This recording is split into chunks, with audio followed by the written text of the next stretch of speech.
So I was pregnant with my first son, and I knew that I was going to stay home with him, and I was going to quit my job in human resources at the hospital that I was working at. And just the type of person I am, what's the next step? I was looking for the next step. So I had decided I was going to finish college because I didn't do that before I had kids. I started it, but I didn't finish it. Anyways, I went to a university here where I live that's known for their, I worked at the hospital, and so I talked to somebody in the physical therapy department, and she did speech therapy. And so I looked into that. Mainly I admired the woman. She was beautiful, and she was always happy. And there was just something about her. Her job interested me. Like, I'm like, what does she do? What is speech therapy? I didn't even really know what it was. So I started doing my own research, and it talked about basically the brain. That's about as far as I got before I was like, okay, this is something I'm interested in. So I'm sorry. If I knew how to edit this out. So I went to the university where I live that was pretty popular for the program, and tried to get details. And I remember that I had Harris, my son, in a carrier with me. And I felt knowing what I know now, it was probably my mindset to begin with, but I felt very inferior and like I could never reach this goal. I remember crying in the parking lot because I just felt that they were like, you can't do this and have a kid, you can't do this and work. You would have to put him in daycare full time, and that was just never, that was not the reason that I quit my job to stay home with him, to put him in daycare, number one. Number two, I didn't think that we could afford daycare because my husband was in school. When my son was born, my husband was doing an internship and in school, so we technically, neither one of us had a job. So anyways, I'll have to tell that story another time for how we got a brand new home built without jobs. Life is good. Anyways, fast forward probably 2 years, between 2 and 3 years, my brother-in-law, who is a physical therapy assistant and also was a director over the physical therapy department at the hospital clinic, where I live, it was like there was a clinic and a hospital kind of put together. Anyways,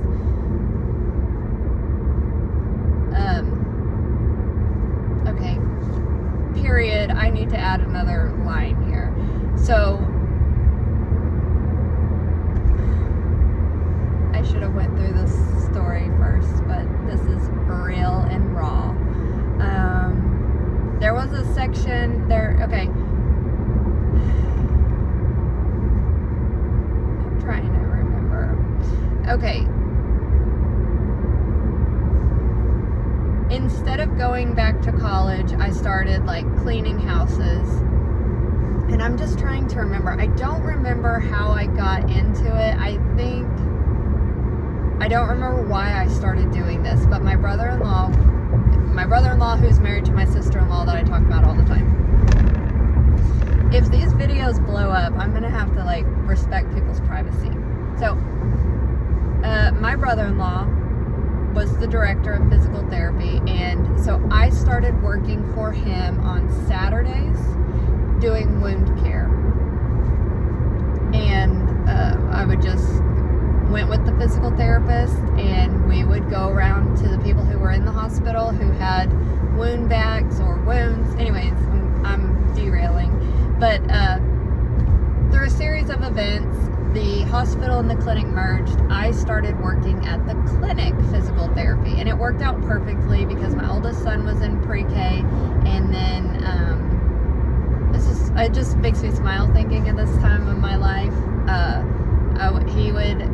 I would take him to school, and then my baby and I would go to the gym, and then once we were done at the gym, it was time for my oldest to get out of school. So I would pick him up, we would go home, we would take naps, and once they got to sleep, I would get up and start getting ready for work, which was good for me as a stay-at-home mom to still have something that was my own and that I had to get around for my mental health. But like I said, when they were babies, little, I cleaned houses with them. But once school started, anyways,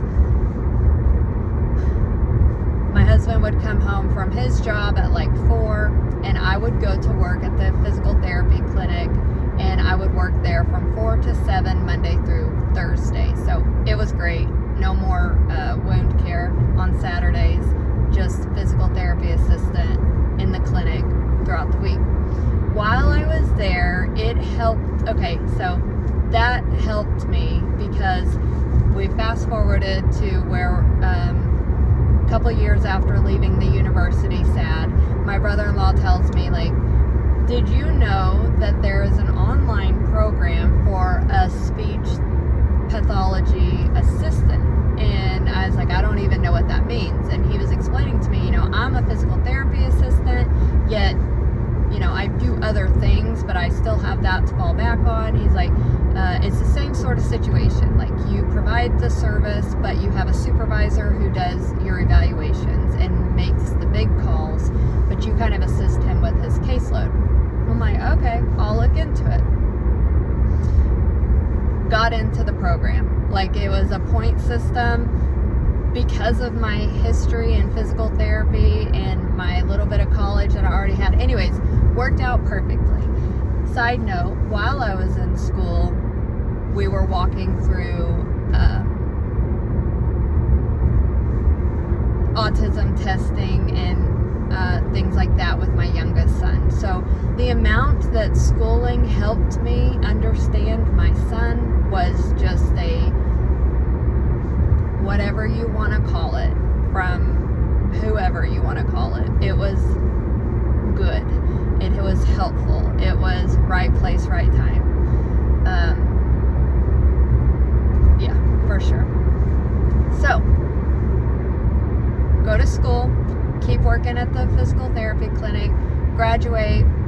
Well, I will say, like, I thought that I was going to start having a caseload at the clinic that I worked at. The last semester in school, it felt like a bomb was dropped sorry, most insurances won't reimburse for your services, so really the only place you all are able to get jobs is public school. And I had always said, I don't want to be a teacher. I don't want to work with kids. Anyways, another blessing, or what are we going to call these? Blessings? Or is blessings too Christian-y to exclude people from my channels? I don't know. The right people will be here, right? Your vibe attracts your tribe. Okay. So, this is where we need to edit, where Debbie remembers where she was. Okay, so I finished school, could not work as a as a speech assistant at the clinic because of insurance not reimbursing for my services. I was at the school that I graduated from, that I went to my whole life and my kids go to. I was there dropping off my sons for like a reading camp, and the principal came out and said, "You want a job?" And I was like, well, I'm a speech therapy assistant, but so-and-so who was number one. Okay. Fast forward, my son, through his like autism testing and stuff, started seeing the lady that I worked with at the hospital that first encouraged me and interested me in being a therapist in speech. So that loop came back around, and still does. We are still close. Just one of those people that are always like, when you meet them, you're like, this is for life. So anyways, back to the principal in the parking lot, I said, the current speech pathologist here says that she doesn't really have the caseload like to pick me up, and he was like, oh yeah, it wouldn't be in speech, like we don't do anything like that. And I'm like, okay, well, what do you got? And he's like, well, I need a pre-K assistant. And so I talked to my husband, and I'm like, it's a step in the right direction. Like, it's getting my foot in the door. We've all heard that, getting my foot in the door. So I took the job,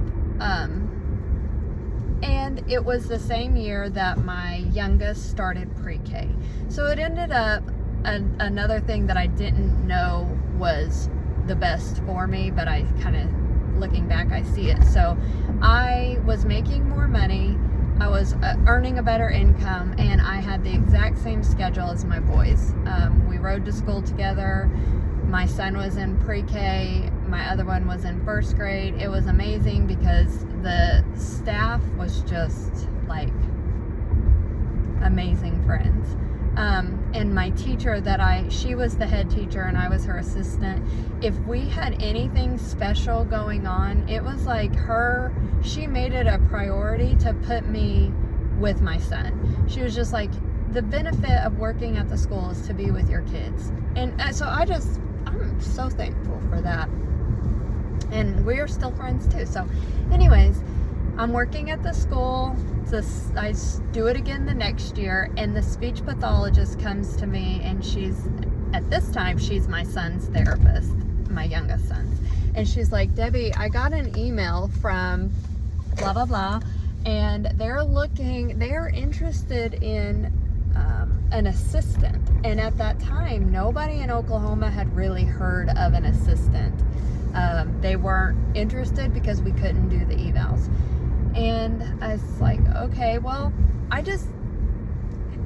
hadn't been able to find a job in almost 2 years in speech.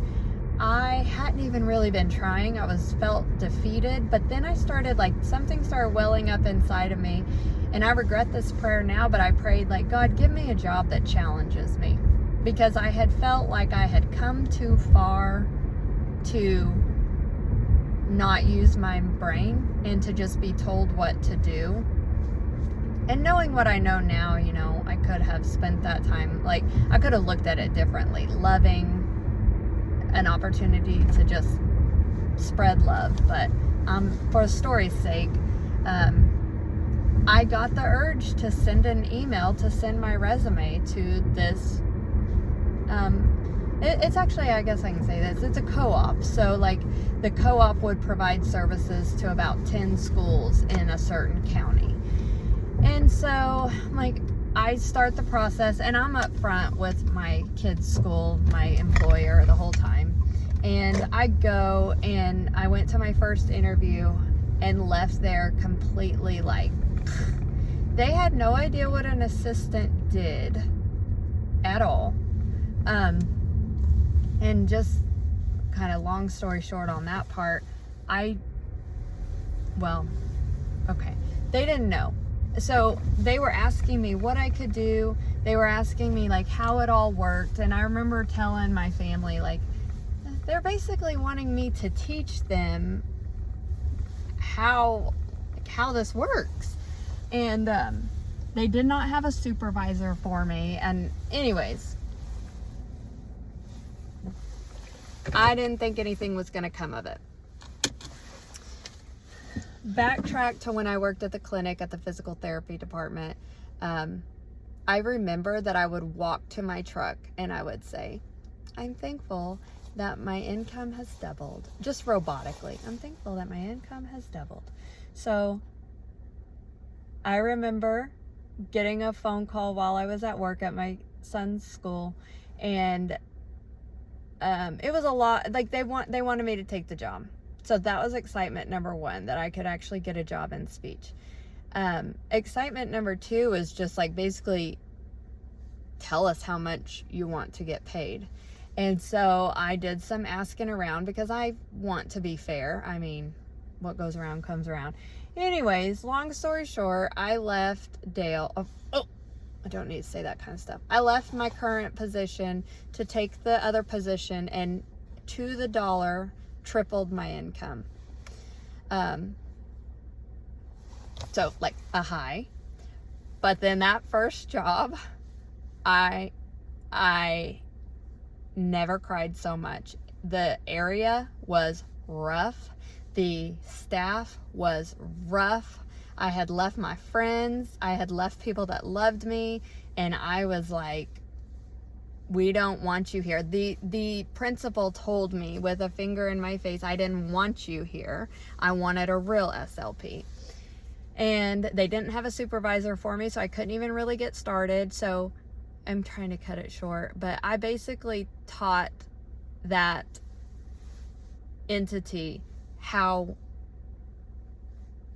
this relationship worked. I brought assistants to that area, and now they have 4 or 5. I don't work in that area anymore, but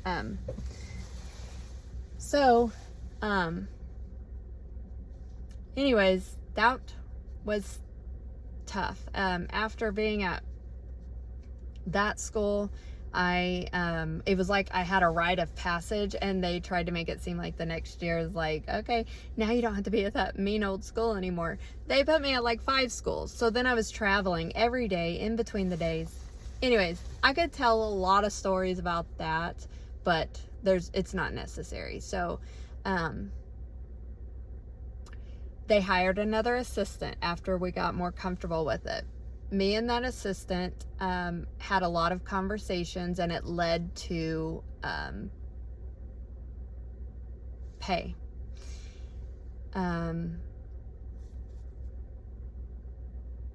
to find out, they hired her making $22 an hour more than I made. And I felt like I had kind of proved myself. She came in and got a nice school, 1 school, 5 days a week. Like, I was hurt. And so we would submit our contracts every year. And I was always taught, like, you don't talk about income. And it took a lot for me to, like, talk to her about it. And she was just very ready to, like, talk dollars. Looking back now, I see where, you know, I feel like there was kind of a reason that people don't want you to talk about income, is because people do shady stuff like that, like hiring a new person, $22 an hour more than your current person. So anyways, I just blindsided the director and submitted my contract, and I did $20 increase per hour on what I was already making, which was triple what I was making at my son's school. And she did not take it well, told me like to expect to lose my job. And I said, you know, I know. And this other woman, granted, she has 4 years of experience on me, so I'm not asking for exactly what she makes, but I've proven myself to you. You know what kind of employee I am. Anyways, they gave it to me. It was still a very toxic situation.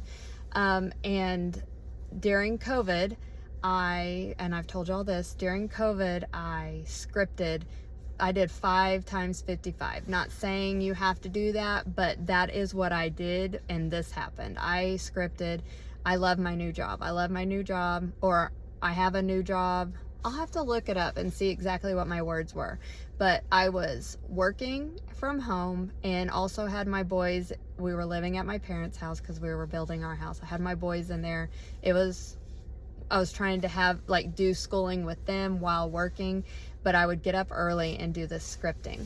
Anyways, I ended up seeing the place that I was working for, like the co-op area that was an hour away that I was doing.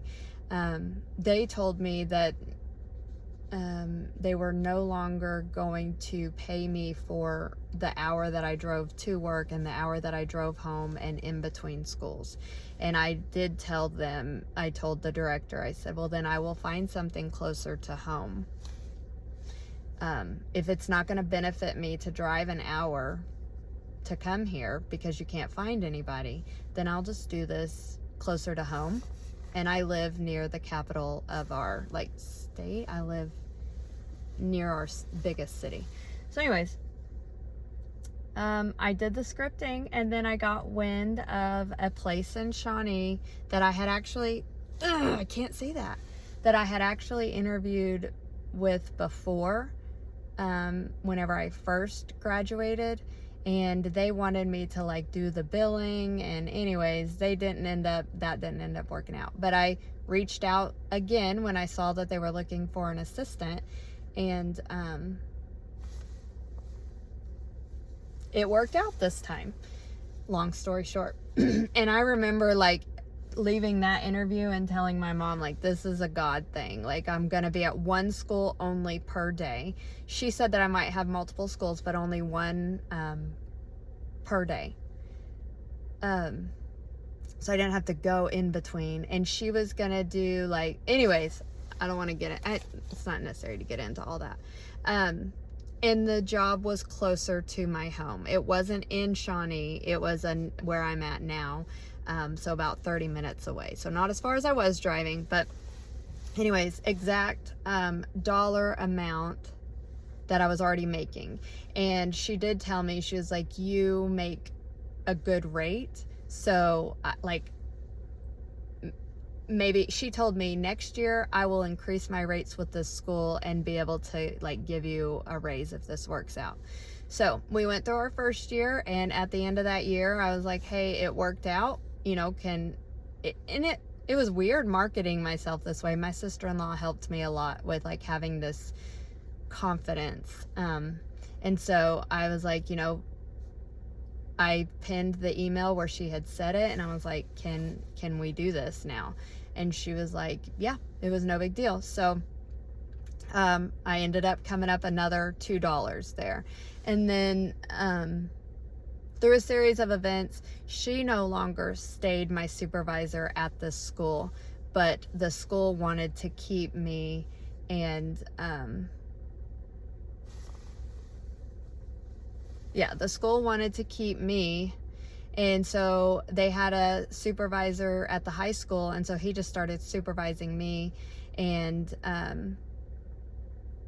he just kind of told me to set my rate too. So I gave him the number and got another $2 raise the next year.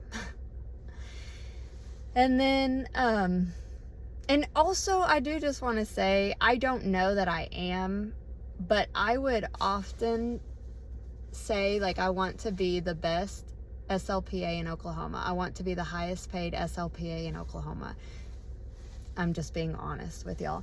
And anyways, last year, I think it was, or 2 years ago, they too said, okay, we're no longer going to pay you your hour a day from driving to and from home. And my supervisor was like, they're not going to cut our pay, so we're just going to increase our pay, or we're just going to increase our hourly rate to cover our drive time. Like, we're not going to keep doing the job and not get the same amount of money. So then we increased our rate by 4. So I got a $4 raise. So I should probably do the math of where I was a stay-at-home mom, and then went to like working, 12 hours a week, and then went to the school in pre-K, and then tripled my income with that first move. And then since then, it's been almost another $30 increase per hour. So up and up, better and better. Thanks for listening. Kia Chronicles out.